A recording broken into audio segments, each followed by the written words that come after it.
A very good morning to you, traders. It's the day after the night before, and all fun and games with Pal. Lots to talk about. Morning, boys. Hello. Turnaround Tuesday yesterday, right? It's turnaround Thursday. Yeah. How are you? Yeah, all good, mate. You? Very good. I hope people listened to what we were saying yesterday, both on the Flow Show and on F.A.C.E, and we're well prepared for Powell. Yep. So anyway, we'll talk about that. But you know, the main thing is to be careful and to limit your potential damage. That's always my first priority, and hopefully people did well. Yeah, exactly. Hopefully, no horror stories. How you doing, Kay? Any snow where you are? No, it's cold, but I haven't seen any snow yet. No, it's raining here.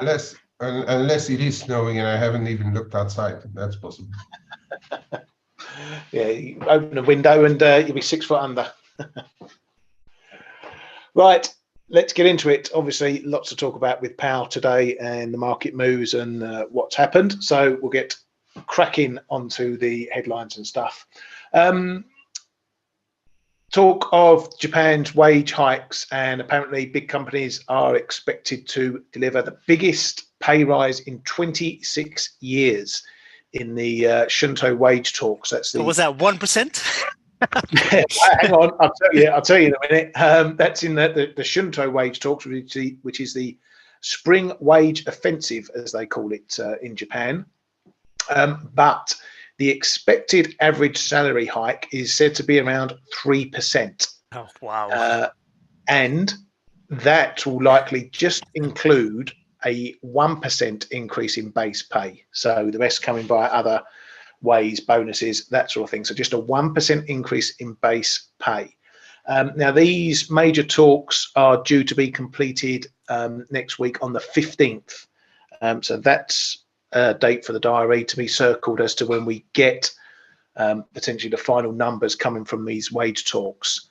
According to a Reuters poll, big firms are going to offer average pay rises of 2.85%, so that playing into that 3% number. Japanese Chief Cabinet Secretary Matsuno says they are planning to meet with businesses and union leaders about wage hike on March the 15th. So, as I said, that's the day for it. Not a big hike in general terms, is it, Kay? No, I was actually relatively surprised. If you see that companies like Toyota and we had what was the other company were going to hike 10 and more percent, the average is underwhelming to say the least. And that's, I mean, if you take into account, assuming that the setback in inflation is going to stall somewhere, we've seen this setback, but real wages are not going to be ramping up either, and I don't know if that's going to be enough to get the Japanese spender take out money and go and spend on stuff, which is already a big ask in normal times. But that number, if it's the overall number below 3%, that's not going to cut it, I reckon. Yeah, and at current inflation rates, that's still a real income drop, let alone an increase. But it just goes to show it. If 3% is the biggest hike in 26 years, it just shows you the mess they're in Japan. People will. Sorry, go on. I was just going to comment something. Go on. I'm just going to comment something. I was just going to say, people would kick you out the door over here in this country if you offer them a 3% wage hike. Yeah, true. And the next step will be going on strike for that sort of a level. But biggest in 26 years if it happens. It's very interesting because we all talk about Japan and how, the last 25 years or so, or 30 have been basically, lost decades. That's how everybody calls them, right? After the boom, the 1980s, 90s boom. And I was thinking, if inflation has been that low, which it has over these years, and wage growth has also been that low, I was thinking, what's happened with asset prices there? And I just pulled up a chart of residential property prices from the St. Louis Fed site, and we are in Japan. That is, we are at the same levels as we were in the mid 80s, which is astonishing. So basically, the price of a house, the average house in Japan 30 years ago, is the same as now. So that all kind of goes together, right? And if anything, you would prefer to have such a stability in prices, in house prices, in income, in everything. And people slag Japan for having debt to GDP, which is ridiculous, and buying their own debt. But look, they've created something which is very stable. Right. So, if you look at the end result, it's actually not bad. And, you compare that to, the US or, Canada or, UK, and look at house prices in the 1980s. And now, best example I can remember is when my brother and I went to study at Imperial in London. My father bought us a flat on Queensgate, which is, really nice area, South Kensington, very close to the university. And I remember it cost £109,000. And last time I checked, because you can check how, where house prices get sold on the web, I think it was something like $1.5 million now. Yeah. which is ridiculous. This was in the 90s, right? Early 1990.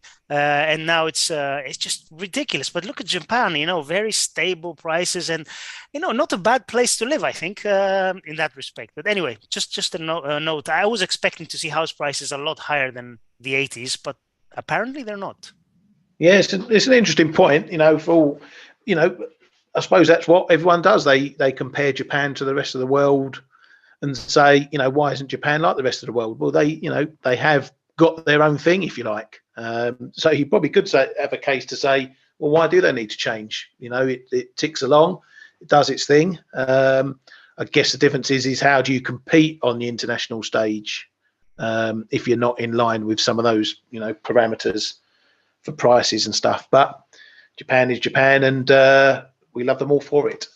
What do you make of that, Kay? What Dale's just been saying? Well, two things that coming to mind. That the one is the stability that Stelios is talking about. The other one is it shows you that people don't have more money to pay up, and we have to note that those prices are high.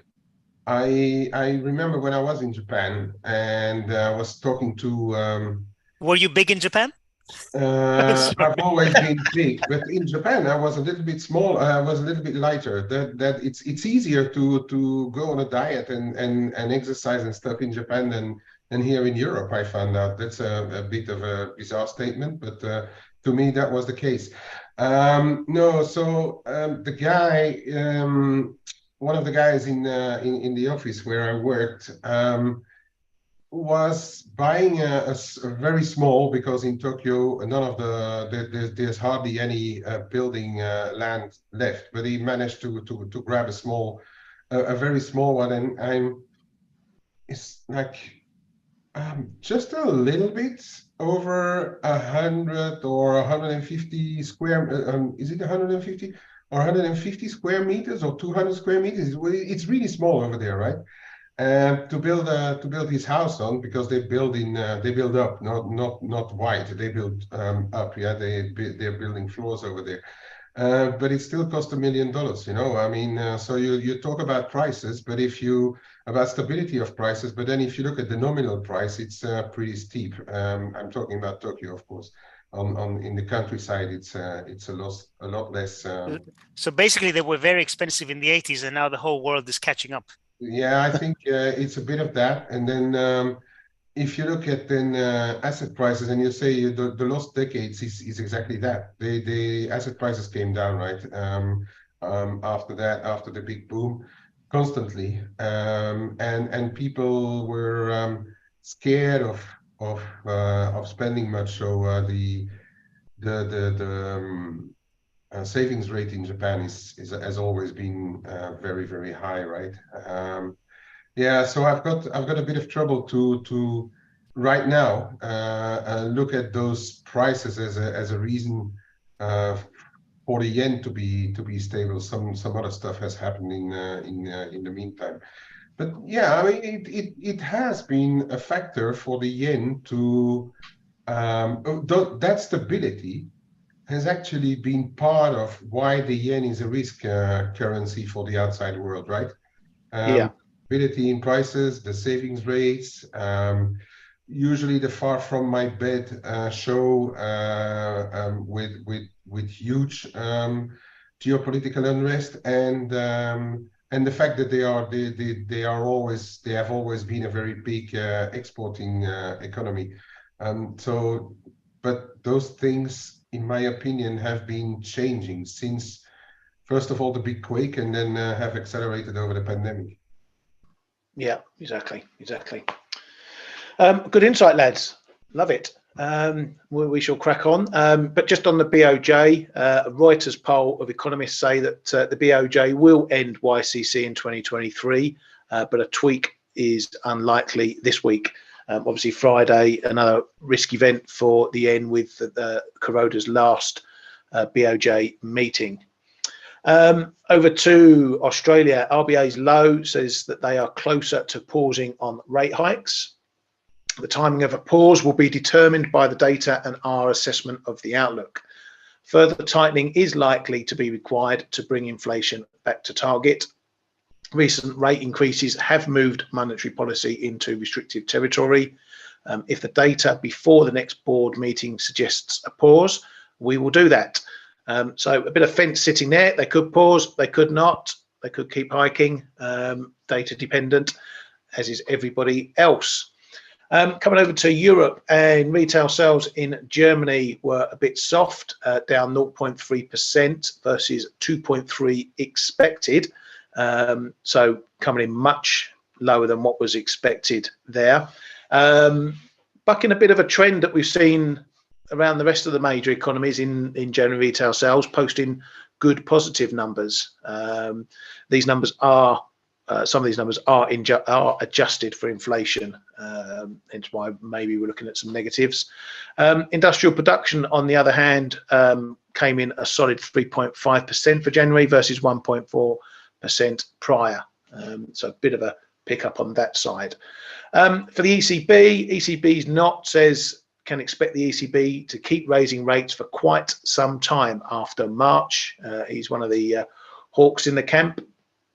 ECB's Visco March meeting likely to bring the planned 50 pip hike. However, he had a bit of a moan up at his colleagues, saying, I do not appreciate ECB colleagues' statements on future and prolonged increases in interest rates. The ECB Council has agreed to decide on rates meeting by meeting without forward guidance. So a little further bit of division perhaps coming into deliberations for the next ECB meeting. He's not the only one to have voiced his discontent about forward guidance, and what Lagarde did was pretty much pre-commit to rate hikes, not something that's usual at the ECB. So maybe this ECB meeting might be, as I say, a bit more divisive than usual. But there was an insider story from EconoStream this morning saying that the ECB slowing to 25 pips hikes, but hiking for longer could be a compromise. That'll be a compromise for the doves, of which aren't wanting the ECB to run much faster than they are now. So lots in the mix for the next ECB meeting. Our mate, the basketball player Thomas Jordan at the SNB, says appreciation of the Swiss franc has protected Switzerland from important inflation. They're ready to sell foreign currencies and cannot rule out having to tighten monetary policy again. The first monetary policy meeting of the year for the SNB is on the 23rd, just after the Fed, and the market is pricing a 50 pip hike at 54% and a 75 pip hike at 46%. So a little bit in the middle there of what the SNB are likely to do. For the Bank of England and rate pricing, well, some traders today have fully priced a 5% BOE peak rate for the first time since October. I'm still banging a drum that the BOE will be forced to go to 5%, despite what the clowns are currently saying at the bank. We shall see. The market is coming around to that idea as well. So let's get stuck into the big man, Fed's Powell, and his appearance yesterday. So on balance, he was hawkish, but hawkish to the point of where the market was expecting him to be hawkish. That gave the market a little bit of a confirmation move because we were already looking on the hawkish side. Sorry, Dale. I was going to say, do you think so? The market was expecting it. I think it was probably, and we talked about this being the risk, right, of him being hawkish. I think he was maybe a touch more than the market expected mainly by saying that they are ready to increase the pace of rate hikes if economic data warrants it. But yeah, I mean, I think you're right, but I just think he was maybe a little bit touch more hawkish than the market expected, hence the reaction. Yeah, I mean, it's, you know, we can chew it around. I mean, the market had already been expecting him to come, or that's what the market wanted. The market wanted him to be more hawkish. You know, that's why yields were already up. That's why the dollar was back up already. So it got a confirmation of what it's been saying. Market had already been looking at a 50 pip hike. You know, people like Mester had been hinting at a 50 pip hike. Kashkari, Bullard hinting at the ceiling going higher. So the market was already in that mode, if you like, and this pretty much confirmed it. Yeah, it was probably that was the surprise. And I'll read the headlines out. Is the key headline at the start was that if the totality of incoming data indicates faster tightening is warranted, we are prepared to increase the pace of hikes. Then he added, the ultimate level of interest rates is likely to be higher than previously anticipated, hence so the ceiling perhaps going higher. He said, nothing about the data suggests we have tightened too much. It rather suggests we have more work to do. And the data so far suggests we have a higher terminal rate in our next steps. Talking again about the dots. Ongoing increases in the policy rate likely appropriate in order for stance to be sufficiently restrictive to get inflation back to 2% target over time.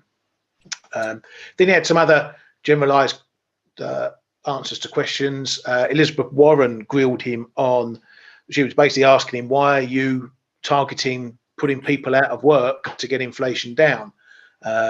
Which was a fair question in my mind, and something I've said from the start. It seems bonkers that the Fed actively want to put people out of work just to get inflation down.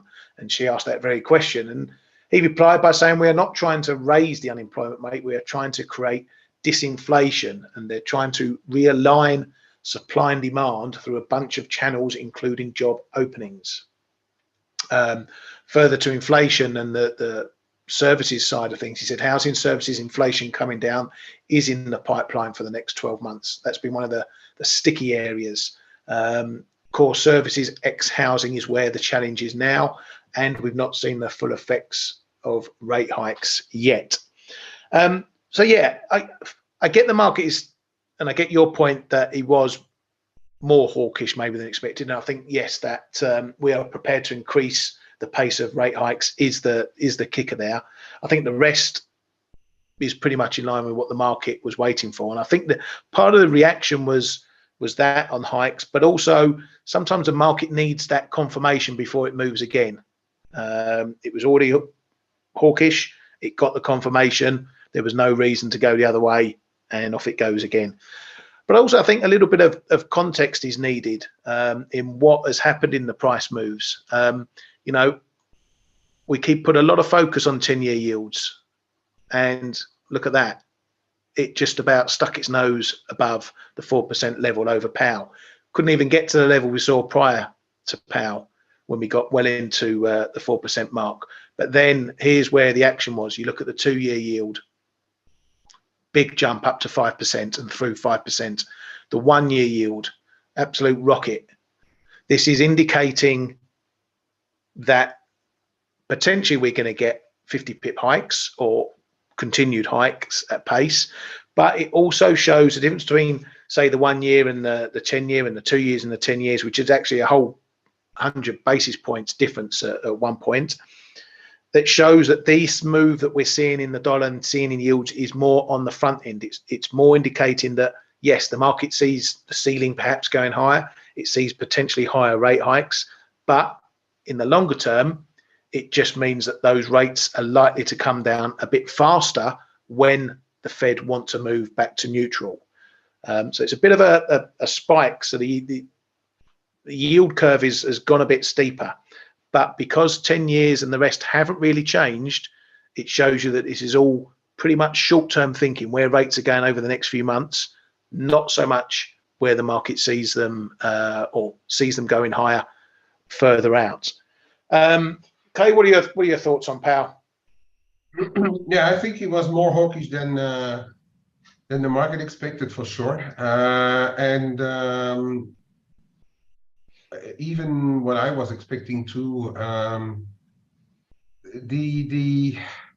the fact that there was so much hammering on the employment rates, the rates needing to go further than expected, staying higher for longer, and less emphasis than actually over the last FOMC meeting on sheer data dependence. Yes, there was something in the statement, the inaugural statement about it, but I think the market's got taken a bit by surprise, and we are seeing that in the price action, of course. But yeah, he was a bit more hawkish than what I thought as well.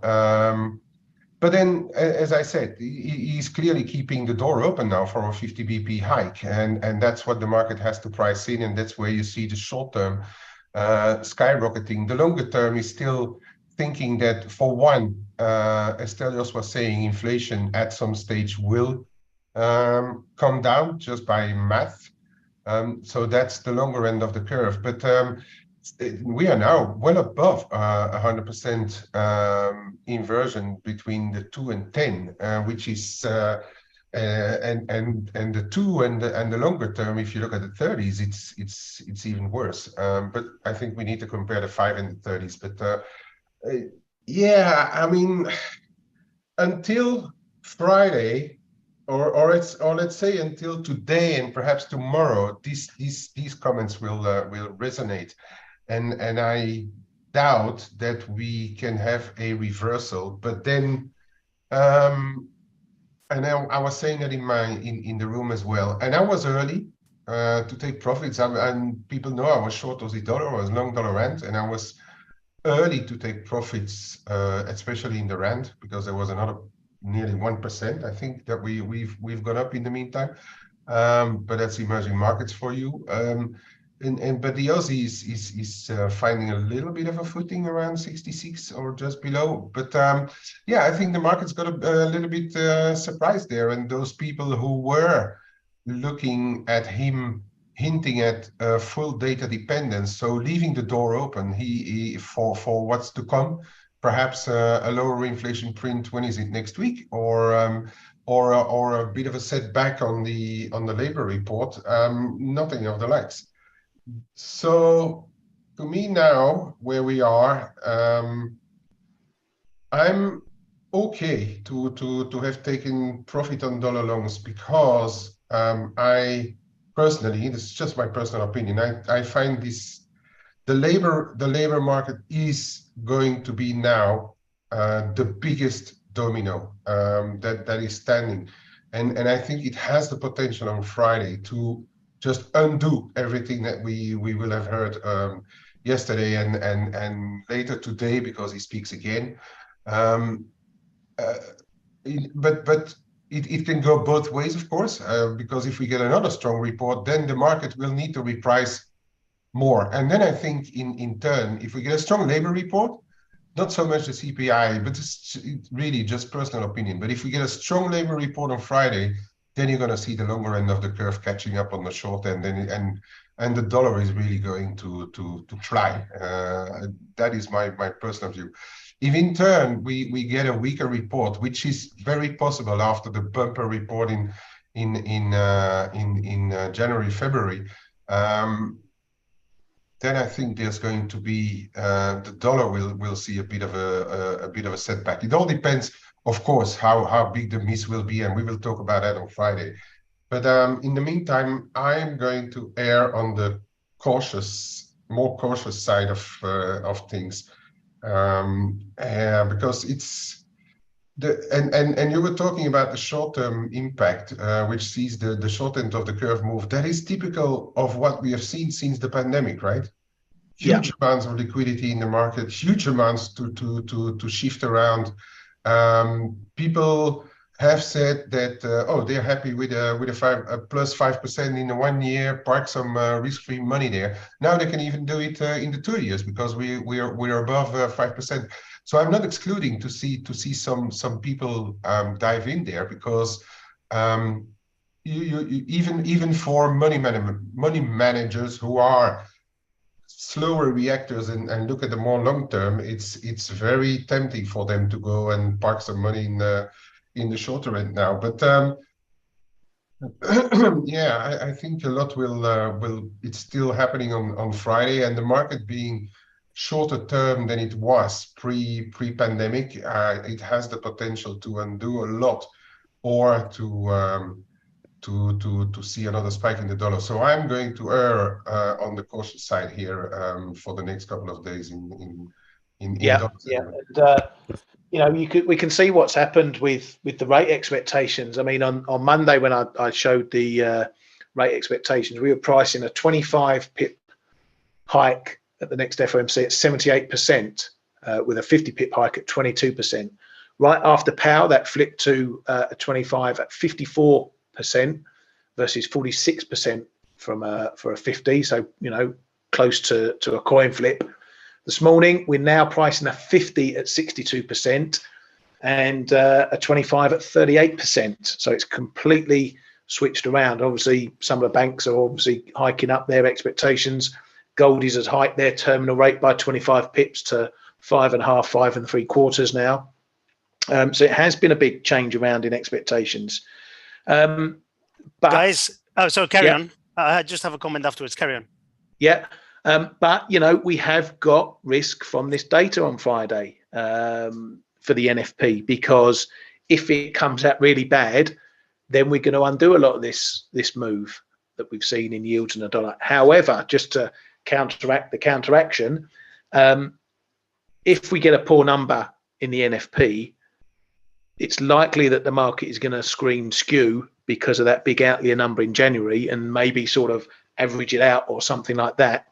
I would expect if we get a number, a minus 100, 200K, anything soft like that, the market will be quick to buy that dip, because this won't change what Powell said yesterday. One bad jobs data, as I say, coming after a big outlier number is not going to change anything regarding what Powell said yesterday. The market may react that way, but I think there's plenty on the sidelines who have missed this move, who or indeed will just be ready to hit that dip. So be very careful on a bad NFP number. Should we get one on Friday? That's just one scenario, because I don't think any negative move will last from that, and it could be a big opportunity if indeed you've missed these moves at all. Go on, Stel. No, just one comment I want to make regarding, we're talking about the curve, 2s, 10s, 5s, 10s, 5s, 30s. From my experience, when I used to market make interest rate swaps, I did up to 3 years. So that was all driven mainly by central bank expectations. I used to sit right next to the guys who did the long end. So anything up to 5, 10, 30, 50 years, both bonds and swaps. And what I saw, because I used to cover for them sometimes as well, is that when you go out to 5 years or 10 years and above, it's 90% flow, 10% rate expectation. So if the curve is inverted, 2s, 10s by 120 or 100 or 80 basis points, the difference is going to be due to flows. Now, obviously, the curve is going to be inverted if we're expecting from these rate hikes, then we're expecting a downturn in the economy and rate cuts, of course. But the magnitude is going to be purely on flow. And if you go out to 30 years, it's 100% flow. So if you're trading 10 years, you have to be aware that you are trading flow. You're not trading fundamentals or this and that. So, if you're trading the 10-year, you can have a move, 30, 40, 50 basis points, which has nothing to do with rate expectations. Just something to be aware of. If you want to take a view on the market and what the Fed's going to do, you have to go a lot shorter in terms of duration. Yeah, just a point from my own experience, because I was asked to cover for the long end guys on a few occasions, and it was a completely different proposition to what I used to do for my book. Yeah, good insight, mate. Thank you very much. Great stuff. So right, coming into some of the prices, and a couple of long-term positions of mine have been knocked out now. Dollar yen was one that I've been shorting way back around 131s, 132s when we were first messing around there. I will continue to short that up to 135s, 130, the high 134s, a little bit more at the 137s. I am now out of that, all at 137.25. I put a stop in. That was my final line in the sand for that trade. So took a bit of a loss on that one. Not as much a loss as I'd set out at the start, because I was taking, as you well know, every time I got in a position and we got a decent move lower, I was taking some profit. So that got the risk down quite well. But it's a loss. Not all the trades we do can work out. And this was a longer term one that hasn't played ball. The data's turned. The Bank of Japan hasn't fulfilled its side. The Fed, obviously, now more hawkish. So everything was lining up against this trade. I haven't liked it for the last few weeks, as I've said on here and in our chat room. Finally put out my misery. Sometimes you need to just have your stop hit, just to sound the death sentence, if you like, put you out your misery, and you can move on to other things. For now, I'm more just playing it short term. I still think there's going to be some moves to come from the Bank of Japan. But the next big story, talking months down the line, is going to be when we get rates to their ceilings, and then start to look at when and how we move down to neutral rates, which is where all central banks want rates to go at the end of the day. So that'll be the next big fundamental player to look at. But for now, out of that trade. Aussie dollar, finally out of my long-term longs that I was taking back from October. Again, those you were in the chat room or on the flow show, I was buying all the way from 64s, 65s down to 62s, and managed to ride it all the way up there. The fibs were my guide as to what was happening with that trend, and they broke and they broke and they broke. So my trailer's been hit just under 66, and I'm out of those longs as well. Also back on the short-term side, get the sniper rifle out. I'm not looking for any big trends for now in this one. Going to see how the rest of the Fed stuff pans out and what happens with Australia and the RBA. So, but technically, I'll be looking at this zone potentially for a long, just to say, playing the text. Down here, we got the 61.8 fib, 65.47, and then it's a bit of a zone down to the 65.20s. Decent resistance zone before we had the break up, so I'm looking for that to show up as support if we come down here. I'll be looking for a long off there and see where it goes after that. For the upside, 66 we're holding below at the moment, give or take a few shekels. That's your level, but then we're going to be getting back up to this broken zone here, which looked to resist pretty much initially straight after we got the breakdown here. Then it's held and we've come all the way down. So this area and back up to 67 is going to be the initial target if we want to see a bounce and see this recover somewhat.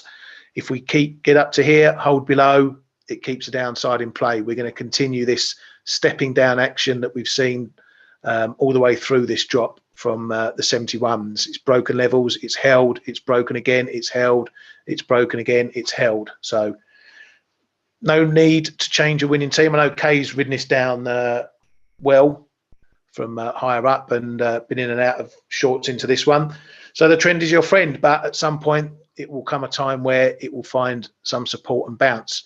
It may be we find it here. How we know that is if we get a move back down to this level, call it 65, 50, 60, and it holds again, then you have maybe some semblance of a bottom.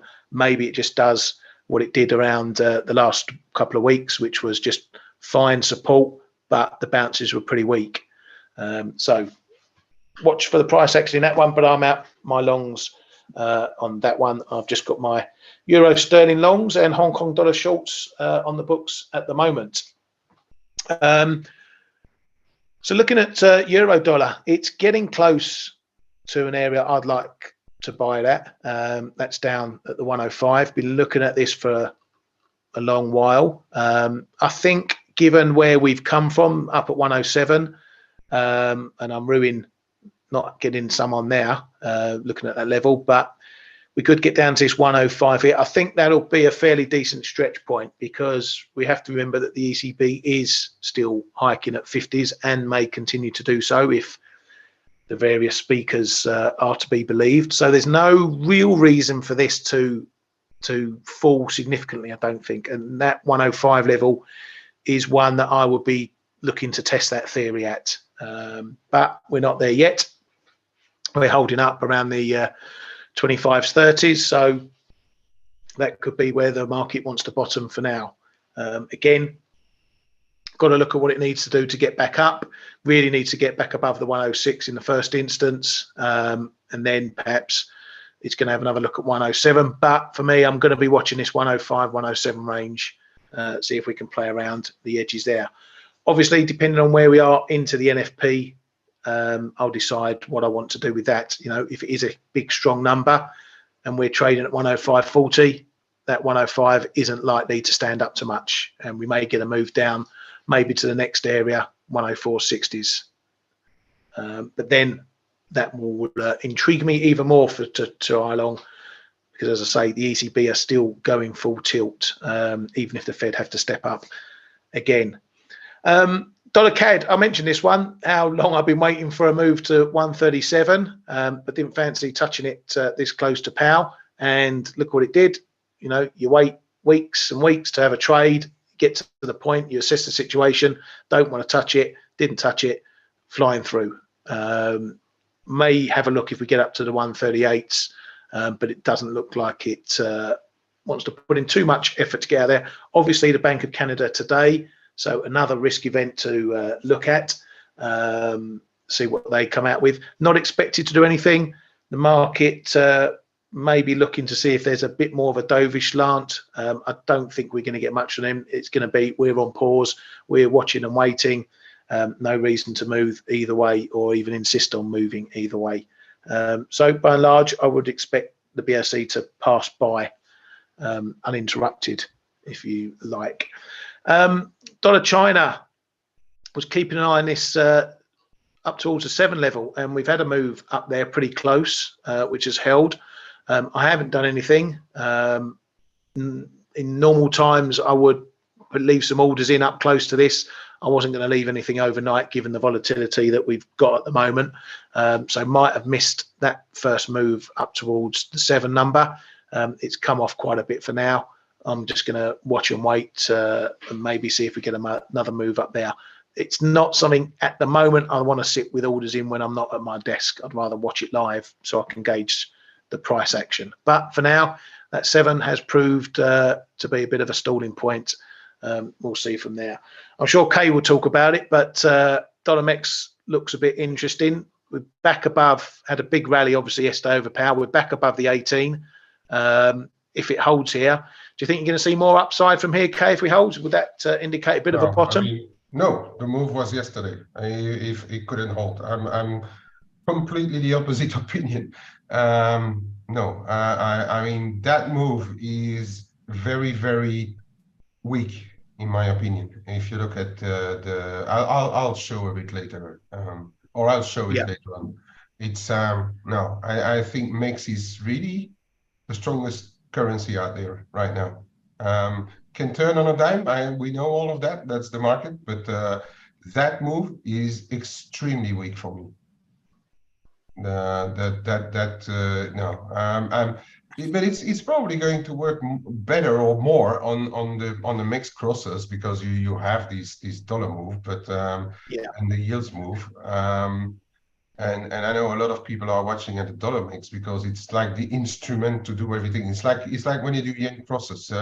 Everybody looks at the dollar yen, but sometimes the yen crosses are much more interesting than the dollar yen. And mix, I think, is one of those. And I'll have a look at Euro mix as well. And the one thing I wanted to add, dollar mix, you can probably guess that most people are looking for a rally to 1820, 1830 to sell into, which is probably why it's not going to get there. I mean, I would love to see a rally to 1830, but I doubt it's going to get there. Yeah, ideally 1850 really on a rebound of the dollar. But then look what, just compare what euro dollar did from 110 down to, so we lost 5 big figures basically, because we rallied up to 110.25 on that famous Chinese opening or whatever. We had this blip up to 110.25 or so.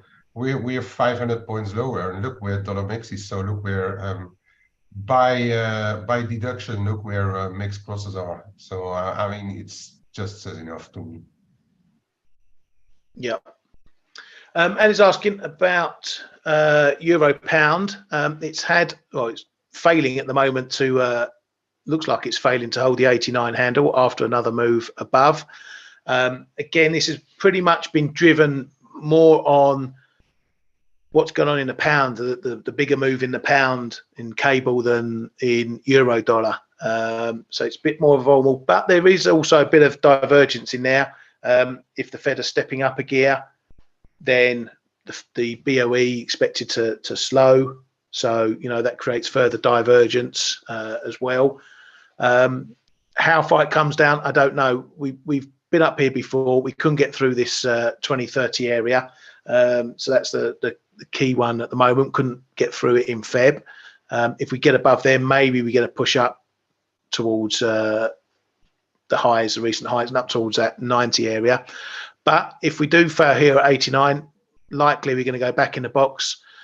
That box has been sort of 88, 89, and then we've had the extensions down to the mid 87s, high 87s, mid 87s. So if it does fail here, then perhaps we're going to still be playing this range once more.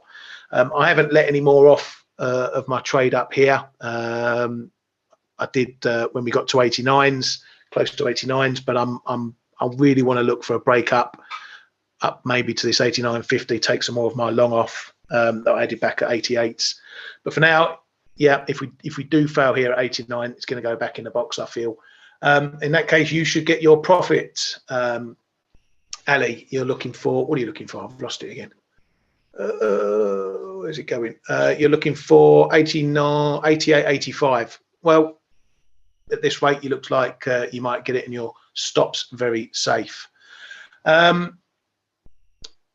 Gold, you want to have a look at as well. We'll have a quick look at gold. I do know it's holding down near that 1800 level again. Not quite getting down to that low that we saw towards the end of February. So that looks quite significant because the buyers from here look to be protecting it around there. Let's bring it in a little bit closer. So everyone who's buying it down here is parking the bus round about here. So if you're looking for longs down here, you know where you're wrong. I suggest that there's going to be a few stops under this 1800 handle. So if you're looking for longs there, then that's where you want to do it. You're looking on the short side. You're going to have to pick your levels, I think. You know, maybe got a bit of a level here around 1820. You know, a bit of a minor level. The main levels you start getting up to this 1860 and 1870 is where, if you want to short, that would be your ideal level. But then you've got to ask the question, if we're up there, why are we up there? I personally wouldn't short it at this level, but that's me personally. You've got your own trading plans and ideas to get through. Kay, do you want to have a little look around? What's left to look at? Yeah, okay. It'll make something. You still pull up 30 pairs and have a look at them. You know it.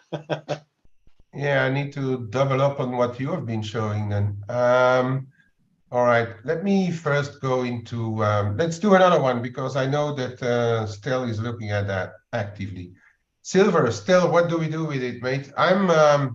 I've got this little bid in here around, I've got it in at 1980, not even sure we're going to see it, but it's my longer term plan, which has kicked in just around this zone here. I was a little early in stepping in, but it's Well, I not was earlier than you, right? I very, have a, very, very small.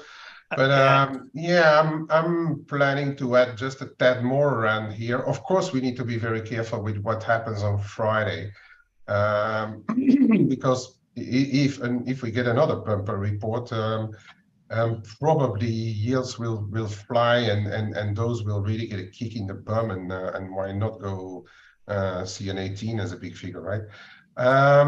Yeah. Well, my view sorry to interrupt, my Yeah. view on silver and gold and metals generally is that I don't think we're done yet. And yesterday's price action was really indicative of what's going on. And we saw, yields barely, obviously 1 and 2 year yields did move, but 10-year barely changed. Dollar, yes, did rally. But gold and silver down 4%, platinum down 5%. It looked like an oversized move, and it kind of almost feels like the beginning of maybe some kind of capitulation move. But I don't think we're done yet.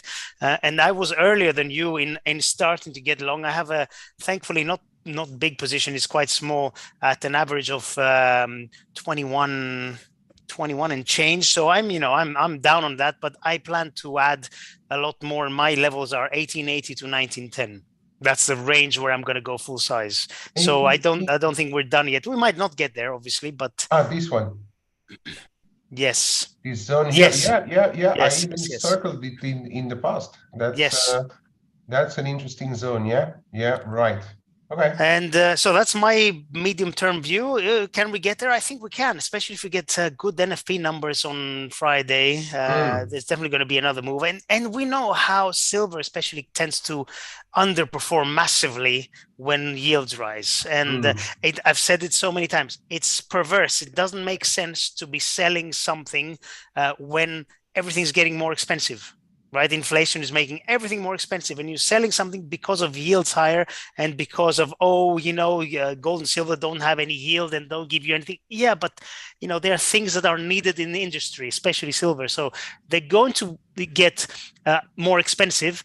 It's just that this short-term reaction is always, in my opinion, wrong. So I always try to take advantage of that, but slowly, because this can absolutely kill you if you're leveraged. Yeah, the thing is, we need to be very careful with leverage in stuff like silver. The other reason why it's going faster than gold, I think, is just by the sheer volume of the market. The gold market is much more deeper than the silver market. Yep. In nominal terms. That's one. And then secondly, I think the manufacturing also sector is still underperforming. The services sector may be another reason why silver is weaker than gold. But on the other hand, my reasoning is that whatever happens on rates or whatever happens on inflation, to be honest, is that if the economic data are good, that means that at some stage, this one should find the bottom and go back up, because it's a manufacturing or it's an industrial metal. So that's why personally I'm more than happy, and I'm like you still. I mean, it's like really tiny slices that I'm building up, but I'm building it up for the long term. And even if this thing goes down to 17, I'll still probably be building up, because that's my really long-term plan for this one. But we have to keep stuff really, really, really small and wait for things to turn around on this one. And if we don't get it all, what we want to have done here, or me myself personally, if I don't get it all, if it starts to break above 22.10 something, I'm going to be more than happy to press the buttons and buy more, and then buy more if it goes above 24.5, 24.60. I mean, it's just that's a long-term plan. That's how a long-term plan works. You go in really tinies. Don't put your account in danger in any way, but be ready for major swing arounds if you're in for the long term. And you don't need leverage. That's the beauty. You don't need with silver because of the move, the magnitude of the moves. You're not going after 50, 20, 30, 50, 100 pips. You're going after, big 15, percentage. 20, 30%. Exactly. Yeah. So, I'm not saying people should trade like this. I mean, me and UK, we trade the same way in this with no leverage, but I'm not saying people should do that. But, if you can do that on an unleveraged basis, I think it's a very, very good probability trade, basically. Yeah, it's one of those things where, if you look at the chart, we trade certain stuff one way and we trade other stuff the other way, and it's perhaps not for everybody, but it's good that we talk about it because some people really do trade this way, and perhaps we can clarify a little bit how really long-term trades work and long-term money managers even work. Long-term money managers, they don't care about 50 or 100 points in the euro dollar, but they assuming that they want to buy, they will start to buy at 105 and buy until parity and then see where we end up. But come 120, they will still be long, right? So that's a completely different kettle of fish. But it's worth mentioning here that those trades are just in the part of the market. Yeah, on gold. Yeah, this prior low 1804 again, and it's been a bit of a traffic zone before. I'm looking at 1780, 1788, 1790 to see if this move is going to go deeper or we can really build a base there again. And the top side. Yeah, there's a bit going on, as I was saying, in the 1860s the other day, 50s, 60s, 42, 48, and then above there, that's going to be a big zone here again, anywhere between 1880 and 1900 in gold. But for the time being, not interested really. But I may get interested if Friday takes the dollar one way or the other. Yeah, so my zone in the US tens. Tried to break above yesterday, logic on Powell, but can't hold it. And I think that those medium-term or longer-term expectations, I think we finished the week outside of this box, and that's where your dollar is going to go, especially in the combination of Bank of Japan, for instance, where the yen is really dragged around by this one. I think we should, at least on the labor report, unless we get a flattish labor report, we should break out of this box on Friday, and that's really when I'm going to really pay attention to this one, to see what's going to happen to the dollar come the end of this week. Yeah, the shorter end, I think I'm gonna have to attach post-its also to my charts here, right on the screen, because it's breaking. I should go back to much longer term, but since this market is so volatile, keep an eye on 5.5. We're turning around. 5.5 could be enough for this run. Until Friday, it's possible. If it continues to push higher this afternoon on Powell, well, your dollar is probably going to continue to rally. See what happened on this euro dollar back up to 107, and then what happened yesterday on the short end differentials, massively back in the dollar favor, and that's your euro dollar back down to the 105s. And speaking about euro dollar, we are going to come up. We're coming up to my personal big zone, 104.60, 104.80. That's where really is going to play ball or not, this euro dollar. And for the time being, it's driven by the dollar. But I think, and I agree with Ryan there, that don't underestimate the euro side of any pair really on the crosses or versus dollar, because if the ECB continues to be hawkish, and if data don't fall out of bed, I know we had this inflation adjusted German number which came in crap, but if you look at the nominal number was positive. If also the industrial production was higher again. But then if you look at but those was Q4 GDP numbers, right? I mean, okay, moving on.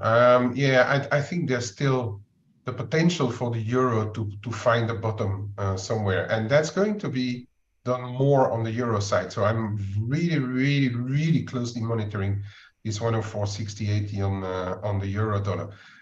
We need to get back above 106.20, in my opinion, to get back to neutral and have a retest of 107. That's for the euro dollar. Cable, to me, we're on a bit of support here. I said it yesterday, 1540 cable. Keep an eye on it. And then that's just ahead of my personal strength weakness line in cable, which has always been for months now. Really months. It's been 117.40-60 zone on the cable, and that is really going to tell me whether we are going to go drop all the way back down to likely 111s, or starting to hold and then stabilize in this probably getting back above 120 and getting back into this range. For the time being, no real reason to, on the medium term anyway, to break above these. Already 121s have been proven difficult. So yeah, this is how the picture looks for the time being. And I'm voluntarily showing a little bit longer term because of what's coming up on Friday, and I'm cautiously watching a lot of pairs, dollar pairs right now, and a bit similar on the Aussie dollar. To me, the real zone. I took profit here yesterday around 66.10, and I said, like, well, okay, it's a pretty decent level where we already had a bit of activity. I'm really looking at selling rallies again. If we get a really decent rally on the Aussie, I think RBA did more bad than good for the Aussie. For the time being, I think Aussie is a rally sell, but we're coming into interesting zones here. 65.25, 65.5. I think that zone needs to be respected, and we are seeing that on a lot of dollar pairs, right? The euro dollar, the cable. I've been showing now the Aussie dollar. Is similar. Kiwi gave up the 62, but then again, 60. Well, it's a bit wider zone. 60.25 is the 50% of the October-February rally, and in just above there we have the 60.65, and that's again another one of those dollar zones where in the next 0.5 to 1%, we could see some really interesting levels coming up. I'm not going to talk about Noki. That thing is really so weak. But the one that I really want to show, and Ryan already touched upon it, is this mix. It's broken through levels, and the main level is broken through. I've been already speaking about that. Was these 1850s, and then but we are successively breaking other levels. This is back from 2017 high, the 2021 low before we bounced, and now we are below. Okay, only 2 touches, so that one is a little bit fragile. This one is shorter term and is coming up soon as well, around 1790, which is probably going to be the confirmation for the dollar mix to break down again, or just continue what it does right now. But if you look at the shorter term, I mean, this thing, if we thought, and if we look at moves like we had on the Rand, but you know my opinion on the Rand, and on other dollars, why couldn't it just even go above 1820 and get a move back to 1840, 1850? I mean, why not? Because the interest rates were differentials were getting reduced. I think the mix is just an investment instrument now for many different investors as well. It is and I've been showing articles in the room as well. It is an investor's country, and right now, despite what Labrador may be doing right or wrong, and to me, this bounce is looking so anemic. It's really, I think, I was actually hoping for it to go higher, but it can't even take the first hurdle. And then on the Euromex, we really tried to get back. higher from the 1908 that we saw. We tried, but then if you look at what's a bit of a bear flag here, we didn't even go and test it. I was hoping for it to go and retest higher levels, but it's just not happening. And we have to, if it's not happening, there's most of the time only one way. And again, the market can turn on a dime, and that's why we are risk takers. With everything we do, there's a risk. But if you look at how this is behaving, it's weak. It's extremely weak still. And so I reckon sooner or later we are going to be trading lows here. And you can, I'm looking at Euromex because you can look at a lot of instruments, and I don't want to get involved in MEX yen before the Bank of Japan, but just overlay all MEX process. They all look exactly the same. And I'm guys, I have to run. I'll let you finish up, okay? No, I'm gonna stop there, Ryan. Back to you. No. Yeah. Thank you very much. Yes, Dale. Speak to you later, mate. Thanks. Thanks, guys. Kate. Thank you very much. Yeah, you know, we want to know what happens next with prices. If you weren't in moves yesterday, you want to get in them. Some of you want to fight them. The only advice I can give is pick your levels. If you want to go with something, get in a trade, get in a trend, fight a trend, pick your battlegrounds. Make sure you're getting in or trying to trade the places where your risk can be as minimal as possible. If you want to fight against a trend, keep your stops tight, because if it keeps on moving, you don't want to be pissing against that strong wind. So keep your risk lower, keep your stops tight. If you want to get in with a trend, look for the retraces, and where they hold, like Kay's just shown there, even the minor levels can bring you the rewards. So that's it for today. We go all again. We've got ADP today, Bank of Canada today, so we'll have plenty more to talk about tomorrow. Trade safe, trade well, make loads of pips, and we'll find out what all happens tomorrow. Cheers, Kay. Thank you, people. Ta-da.